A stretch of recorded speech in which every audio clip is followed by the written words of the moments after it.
All right, strap in, everyone, because today we're diving headfirst into the utterly fascinating and sometimes, well, let's be honest, kind of bewildering world of Terence McKenna. Oh, yeah, McKenna. He's a tough one to pin down.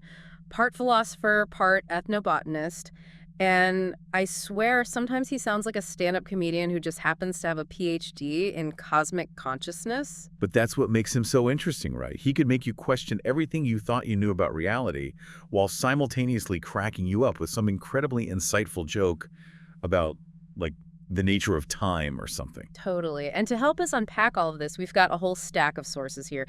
Interviews, lectures, even some pop culture analysis thrown in for good measure. Because why not? If we're going to explore the mind of Terence McKenna, we might as well go all in. Absolutely.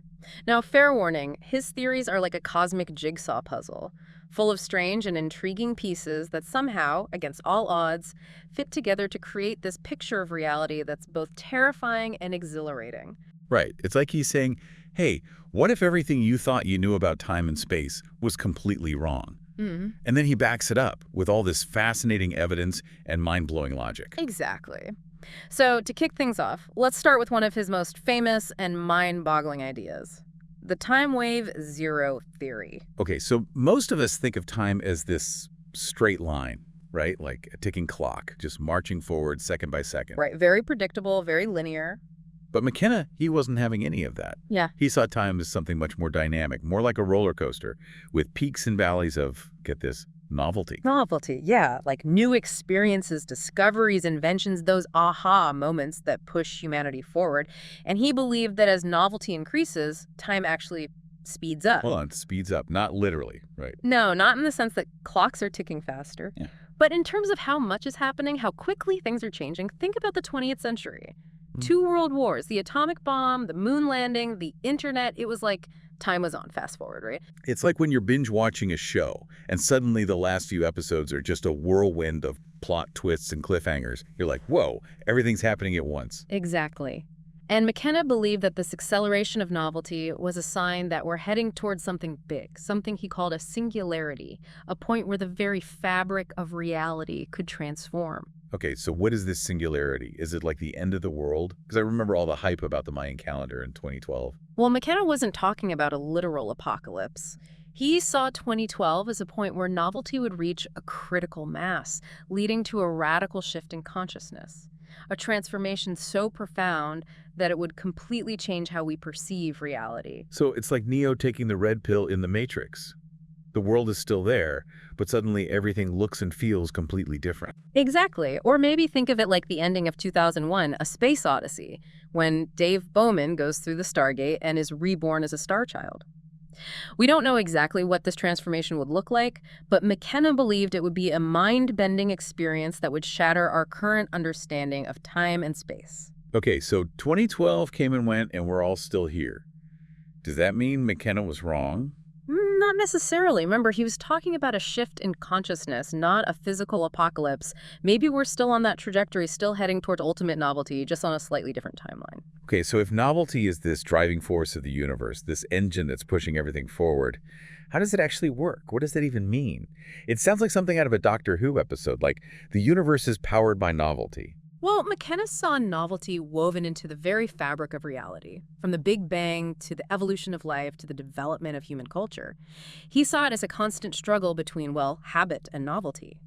Habit being, the tendency to repeat patterns, to stay in familiar territory, and novelty being that urge to explore, to create, to break free from those patterns. So habit is like the autopilot that keeps things running smoothly, and novelty is the wild card that throws everything into chaos. Exactly. And it's this tension between the two that drives the evolution of the universe.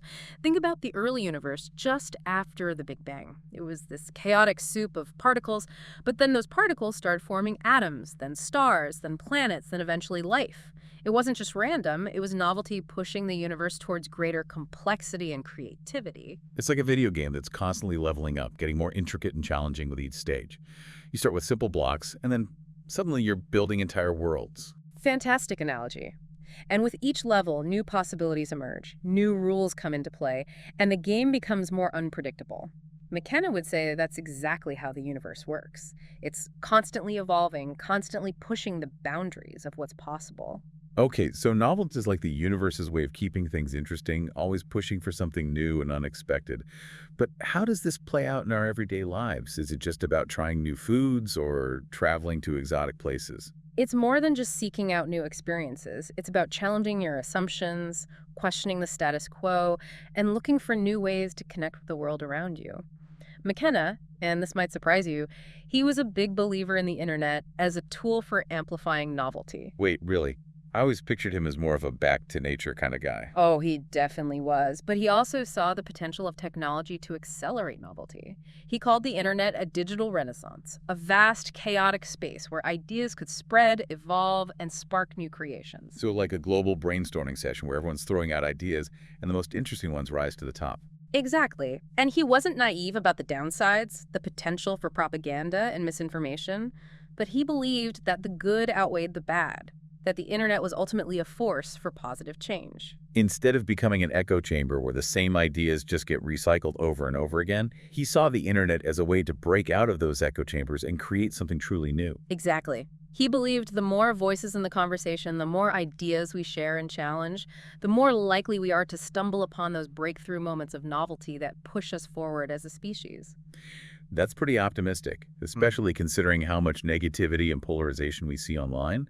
But I can see how, in its ideal form, the internet could be this incredible engine for innovation and progress. And McKenna would argue that it is, even with all its flaws. He saw the internet as a reflection of the human mind itself, chaotic, unpredictable, but ultimately capable of incredible creativity and innovation. So the internet is like this giant, messy, constantly evolving mind, and we're all just neurons firing away, contributing to the overall flow of information and ideas. That's a great way to put it. And just like the human mind, the internet is constantly pushing the boundaries of what's possible. Who knows what kind of mind-blowing innovations will emerge from this digital frontier in the years to come? I guess that's the beauty of novelty. Yeah. It's always unpredictable, always surprising. But speaking of surprises, let's get back to McKenna's prediction for 2012. He didn't think the world was going to end, but he did believe something radical was going to happen, right? He did. He really did. He believed that 2012 wouldn't be the end of the world, but the end of time as we know it. Whoa, okay, hold on. End of time. What does that even mean? Is it like everyone suddenly gets stuck in a time loop, like in Groundhog Day? He called it the eschaton, the end of time as we understand it. He imagined a merging of everything, a breakdown of boundaries between past, present, and future. Okay, so more of a cosmic reset button than a doomsday scenario. No. Like maybe instead of everything ending, everything just starts over, but in a completely different way. Yes. Think of it as a paradigm shift, a fundamental change in how we perceive reality. He saw evidence of this merging in things like the blurring of cultural boundaries through globalization or the rapid pace of technological advancement. He probably would have loved the metaverse then. This whole idea of merging physical and virtual reality into a single, seamless experience. Absolutely. He saw technology as a key player in this unfolding cosmic drama, a tool that was both accelerating novelty and dissolving boundaries between dimensions. Okay, but what about time travel? We talked about that earlier, but how would that actually play out in this scenario? Would we all suddenly be hopping into time machines and visiting dinosaurs or attending the signing of the Declaration of Independence? Well, McKenna had this, and I'm not kidding, truly mind-blowing idea that the invention of time travel would actually cause all of universal history to collapse into a single instant. Wait, what? Time travel would cause history to collapse? How does that even work? He called it the God whistle scenario. Imagine if we could suddenly move backward and forward in time, not just as observers, but as active participants. We could change the past, alter the future, and basically create an infinite number of parallel timelines. Yeah, talk about unintended consequences. It would be like that episode of Rick and Morty where they create a bunch of alternate dimensions and everything goes completely haywire. Exactly. And McKenna envisioned this disruption of time as so profound that it would cause, well, time to implode, folding in on itself and compressing all of history into a single, timeless moment. That's both terrifying and exhilarating at the same time. What would even happen to us in that moment? That, my friend, is a question McKenna left open for speculation. It's a tantalizing mystery, a glimpse into the unknown possibilities that might await us at the edge of time. Okay, my head is officially spinning. So we've got novelty as the driving force of the universe. We've got time travel potentially causing a collapse of history. And we've got 2012 as this potential turning point in human consciousness. Is there anything else? Because I'm not sure I can handle much more. Oh, there's more. Don't forget about McKenna's exploration of psychedelics, particularly DMT. That's where things get really interesting, really mind-bending. DMT, all right. Bring it on. But maybe we should save that for after a quick break. I think we all need a moment to process everything we've just discussed. Sounds good. We'll be back in a bit to delve into the world of DMT and McKenna's truly out-there theories about consciousness, alien encounters, and the nature of reality itself. Stay tuned, folks. Things are about to get even weirder. All right, so before the break, we were talking about novelty being this driving force of the universe and how McKenna saw it accelerating towards this point of singularity, maybe even a collapse of time. But how did he actually arrive at 2012 as this pivotal point? It feels very specific, almost like, I don't know, like a prophecy or something. Yeah. Yeah, it's not like he just, threw a dart at a calendar and said, this is it. Yeah. So how did he get there? Did he have some kind of secret formula, some cosmic algorithm? He definitely delved deep into mathematics and complex systems theory. But his inspiration also came from, a surprising source, ancient wisdom traditions, particularly the I Ching, the ancient Chinese system of divination. The I Ching, like those books where you throw coins and get those cryptic messages. I tried that once in college, but all I got was, perseverance furthers. Not super helpful when you're facing a midterm exam, Right. Well, most people see the I Ching as just this, fortune-telling tool. But McKenna, he saw something much more profound. He saw a system for understanding change, a way of mapping the ebb and flow of energy and information in the universe. Okay, so how did he connect the I Ching to this idea of a singularity, this point of maximum novelty? Well, he discovered a 384-day lunar cycle encoded within the 64 hexagrams of the I Ching, and he believed this cycle reflected a fractal pattern embedded in, the very fabric of reality. Wait, so he thought this ancient text was actually a calendar system disguised as a divination tool? That's like finding a hidden treasure map inside a dusty old book. He believed it was a fractal blueprint for understanding time, a cosmic Rosetta Stone that held the key to unlocking the true nature of time. He saw it as reflecting the universe's tendency to move towards greater complexity and novelty. Okay, so he's using this ancient Chinese text to create a mathematical model of how novelty unfolds in the universe. And how does the Mayan calendar fit into all of this? Was that just a coincidence, or did he see a deeper connection? Initially, he wasn't even trying to connect his theory to the Mayan calendar, but when he mapped out his time wave, the end date aligned almost perfectly with the end of the Mayan calendar cycle on December 24th, 2012. Wow, so it was like these two completely different cultures, separated by time and geography, were both pointing towards the same cosmic event. That's enough to make anyone believe in destiny, or at least in some kind of synchronicity. It definitely added an element of mystery and intrigue to his work for sure. But even with the Mayan calendar alignment, what did McKenna think would actually happen at this point of maximum novelty? Was it really about the world ending? Yeah, I mean, December 21st, 2012 came and went, and we're still here. No apocalypse, no aliens, no sudden transformation into light beings. So what gives? Remember, McKenna wasn't talking about a literal apocalypse like you'd see in a Hollywood blockbuster. He envisioned a more subtle but equally radical transformation. Remember the eschaton we talked about? The end of time as we understand it? Right, the merging of everything, the breakdown of boundaries between past, present, and future. Exactly. He saw it as a paradigm shift, a fundamental change in how we perceive reality. Okay, so more of a cosmic reset button than a doomsday scenario. Yeah. Like maybe instead of everything ending, everything just starts over, but in a completely different way. Yeah, that's a good way to put it. And he saw evidence for this merging in things like, the blurring of cultural boundaries through globalization, the internet, and the rapid pace of technological advancement. He probably would have loved the metaverse then. This whole idea of merging physical and virtual reality. Oh, absolutely. He saw technology as a key player in this unfolding cosmic drama, a tool that was both accelerating novelty and helping to dissolve those boundaries between dimensions. Okay, but what about the idea of time travel? We talked about that earlier, but how would that actually play out in this scenario? Would we all suddenly be able to hop into time machines and visit dinosaurs or attend the signing of the Declaration of Independence? McKenna's idea was that the invention of time travel would cause all of universal history to collapse into a single instant. He called it the God whistle scenario. Wow. Think of it like a reverse Big Bang, where time implodes instead of expanding. Hold on, my brain needs a minute to process this. Time travel causing a collapse of history. How does that even work? Is it like a cosmic paradox where the very act of traveling through time creates a ripple effect that, I don't know, destroys the fabric of reality? It's a radical concept, for sure. Imagine if we could suddenly move backward and forward in time, not just as observers, but as active participants. We could change the past, alter the future, create infinite parallel timelines. It'd be like opening Pandora's box on a cosmic scale. Yeah, that sounds like it could get really messy really quickly. Talk about unintended consequences. It'd be like that episode of Rick and Morty where they create a bunch of alternate dimensions and everything just goes completely haywire. Exactly. And McKenna envisioned this disruption of the linear flow of time as so profound that it would cause time to, well, implode, folding in on itself and compressing all of history into a single timeless moment. All those timelines, all those possibilities converging into one singularity. That's both terrifying and exhilarating at the same time. What would even happen to us in that moment? Would we all just cease to exist? Or would we, I don't know, transcend to some higher level of being? McKenna left that open to speculation, but he suggested some fascinating possibilities.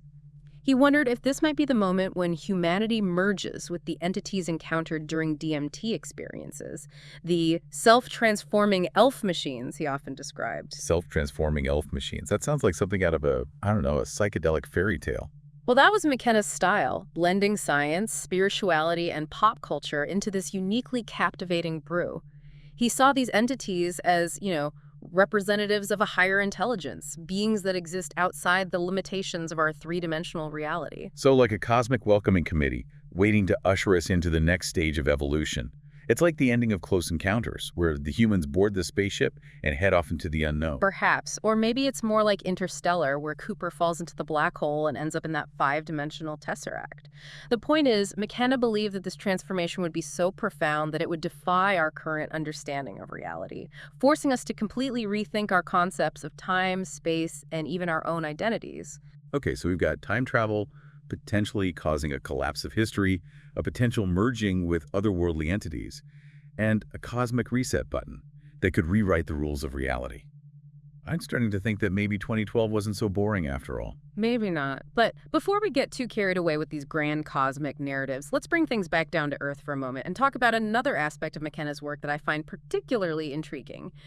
His exploration of the soul and the afterlife. It's a topic that's often shrouded in, mystery and superstition, but McKenna approached it with his usual blend of intellectual rigor and, well, playful curiosity. The soul and the afterlife. That's definitely a topic that's ripe for a McKenna-style deep dive. So what did he have to say about those things? Did he believe in heaven and hell or reincarnation or something even stranger? Well, McKenna wasn't a fan of traditional religious dogma. He saw those beliefs as too limiting, too tied to a specific cultural context.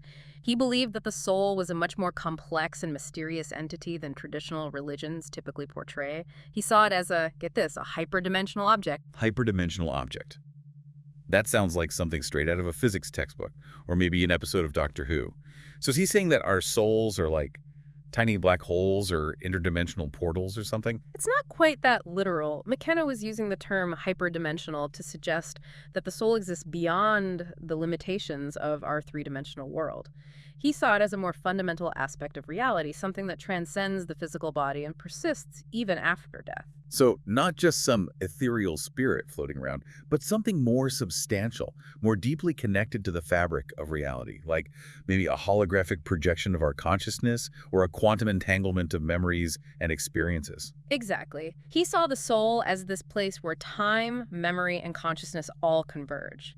He described it as like an elastic band stretching out to take form in the material world during our physical lifetime.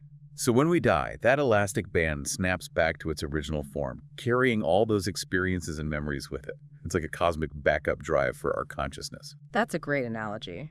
McKenna believed that death wasn't the end of the soul, but a retraction back into the higher dimensions from which it came. He saw death as a transformation, a shedding of the physical form, so that the soul could return to its more abstract, timeless state.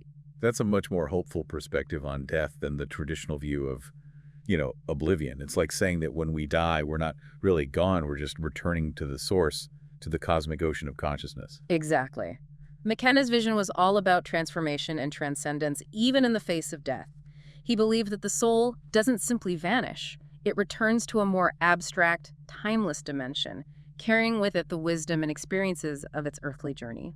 It reminds me of that experiment where a doctor claimed to have measured the weight of the soul, like 3/4 of an ounce. As the human body supposedly loses that amount at the moment of death, it's like there's this tangible evidence that something leaves the body when we die. McKenna was aware of that experiment, but he wasn't convinced that, weight was the best way to measure something as complex as the soul. He saw it as existing beyond the constraints of physical measurement. So it's like trying to weigh a dream or a memory. It exists, but not in a way that we can easily quantify. It's like those ghost hunting shows where they try to capture EVPs, those electronic voice phenomena. But the evidence is always ambiguous, open to interpretation. Exactly. McKenna was open to the possibility that the soul might interact with the physical world in subtle ways, but he believed that our current scientific tools are too limited to capture its true essence. He saw the soul as this mystery that science may never fully solve, but that doesn't mean we should stop trying to understand it. Well, I'm definitely intrigued by this idea of the soul as a hyperdimensional object, this kind of cosmic library that stores our experiences and memories. It makes me wonder about all those stories of people who receive organ transplants and then start experiencing the memories or cravings of the donor. Is that evidence of the soul transferring along with the organ? That's a fascinating question, like that case on 2020 where a woman received a heart and lung transplant from a teenage boy and then started craving his favorite foods and even dreaming his name. It's like part of his personality was transferred along with the organs. Exactly. It's like some essence of the donors being lingered in those organs and then somehow merged with the recipient's consciousness. It's like a real-life version of being John Malkovich. McKenna found those cases fascinating, and he connected them to his friend Rupert Sheldrake's theory of morphic resonance. Morphic resonance, what's that all about?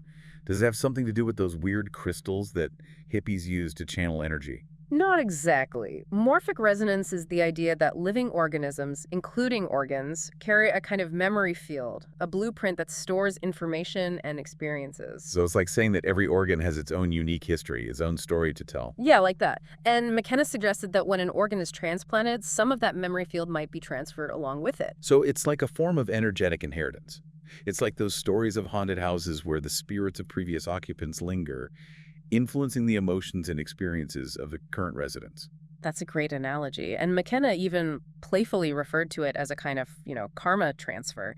He saw it as evidence that consciousness is more than just a product of the brain, that it might be a more distributed phenomenon interconnected with the world around us. Wow, that's a mind-blowing concept. It suggests that consciousness might not be solely localized in the brain, but distributed throughout the body, maybe even beyond it. It's like saying that we're not just individuals, but part of a larger web of consciousness interconnected with everything around us. That's a key theme in McKenna's work. He saw humanity as part of a larger cosmic dance, the continuous flow of energy and information that transcends the boundaries of individual lives. That's a beautiful and inspiring way to think about it. It makes me feel less afraid of death, knowing that our consciousness might continue in some form, connected to this larger web of existence. McKenna's vision was all about expanding our understanding of reality and embracing the mysteries of consciousness. He challenged us to question our assumptions, to explore the fringes of human experience, and to consider the possibility that we're all part of something far grander than we can currently comprehend. He truly was a visionary thinker, pushing us to look beyond the limitations of our current worldview. But even with all these mind-expanding ideas, there's still one piece of the puzzle that we haven't explored yet. McKenna's theory about DMT and alien encounters. Ah, yes. This is one of his most controversial but thought-provoking ideas. He suggested that alien encounters might actually be experiences triggered by DMT within the brain, rather than, physical beings from outer space. So instead of little green men arriving in flying saucers, we're talking about encounters happening in a dimension accessible through altered states of consciousness. That's the theory. It challenges our assumptions about reality and the nature of consciousness. It's one that we need to unpack carefully. Sounds like a perfect way to kick off the next part of our deep dive. Stay tuned, folks, because things are about to get really weird. Okay, so we're back and ready to tackle this whole DMT alien connection. It's one of McKenna's most, let's say, out there ideas. But hey, that's why we're here, right? To explore the fringes of thought. Exactly. So just to recap, McKenna was basically saying that those close encounters people report, the alien abductions, the communing with otherworldly beings, all of that, might actually be triggered by DMT, which is naturally present in the human brain. Right, and he wasn't saying that these experiences weren't real. He was just suggesting that they might be happening in a different realm of reality, a dimension that we can access through altered states of consciousness. Exactly. He pointed out that DMT is particularly active during REM sleep, when we're dreaming. And he connected this to the idea of dream time, which is a concept from Australian Aboriginal cultures, where the boundaries between the physical world and the spirit world become blurred. It's like those scenes in Inception, where they're jumping between dream layers and bending reality to their will. Only in this case, the architect of those dreams might be our own brains, fueled by DMT. Great analogy. And this theory raises so many questions, like, what if those alien encounters are actually glimpses into a dimension of consciousness that we're normally not privy to? What if these entities aren't extraterrestrial, but extra-dimensional? It's like in Interstellar, when Cooper falls into the black hole and ends up in that five-dimensional tesseract. He's beyond the limitations of our three-dimensional world, interacting with beings that exist outside of time and space as we understand them. Exactly. And McKenna believed that DMT was like this chemical key that could unlock this hidden dimension, a way to bypass the filters of our everyday perception and tap into a realm of pure consciousness. So it's not just about aliens visiting Earth. It's about us potentially accessing a realm where the very rules of reality are different, where we might encounter beings that, I don't know, defy our understanding of biology and physics. Right. And this challenges us to rethink not only the nature of alien encounters, but also the power of the human imagination. McKenna believed that the imagination wasn't just some frivolous faculty, but a crucial tool for exploring and expanding our understanding of reality. It's like saying that our wildest dreams, our most outlandish fantasies, might actually be glimpses into other dimensions, other possibilities that exist beyond the limitations of our everyday perception. That's a very McKenna-esque way to put it. He believed that the imagination was a frontier of human experience, a space where we could potentially interact with intelligences that are beyond our comprehension, where we could create worlds and experiences that defy the laws of physics. Like in The Matrix, when they can download skills and knowledge directly into their brains, bending the rules of reality with the power of their minds. Exactly. And McKenna would say that we're all capable of bending reality to some extent. It's just that we've been conditioned to believe in a very limited version of what's possible. So maybe the key to unlocking these hidden dimensions, these alternate realities, isn't technology or spaceships, but rather our own consciousness, our ability to imagine and believe in something beyond the mundane. That was definitely McKenna's perspective. He saw psychedelics as tools for shattering those limiting beliefs, for expanding our awareness and opening ourselves up to, the infinite possibilities of the universe. So maybe those late-night brainstorming sessions, those moments of creative inspiration, those times when we feel a sense of awe and wonder at the vastness of the cosmos, maybe those are all glimpses into this DMT realm, this hidden dimension of consciousness. McKenna might say you're onto something. He believed that those moments of transcendence, those experiences that make us question everything we thought we knew about reality, they weren't just random occurrences, they were signposts pointing towards a deeper truth. Wow. This has been, well, a wild ride to say the least. We've gone from time waves and novelty to collapsing histories and DMT entities. McKenna's ideas, they're like a cosmic kaleidoscope, constantly shifting and changing, revealing new patterns and possibilities. And that's what makes his work so compelling, so engaging. It's not about providing definitive answers or rigid dogma. It's about sparking curiosity and wonder, challenging us to question our assumptions and, just embrace the mystery of existence. McKenna didn't want us to passively accept his theories. He wanted us to engage with them, to challenge them, to explore them, and ultimately to come to our own conclusions. He was a true intellectual provocateur, a cosmic trickster. He wanted us to wake up to the infinite possibilities of the universe. So if you're feeling adventurous, if you're ready to, take the red pill and dive down the rabbit hole, I highly recommend checking out McKenna's work. You might just find that the journey is more mind-blowing than you ever imagined. That's it for this deep dive into the mind of Terence McKenna. We hope you enjoyed the ride. Until next time, keep exploring, keep questioning, and keep pushing the boundaries of what you think is possible.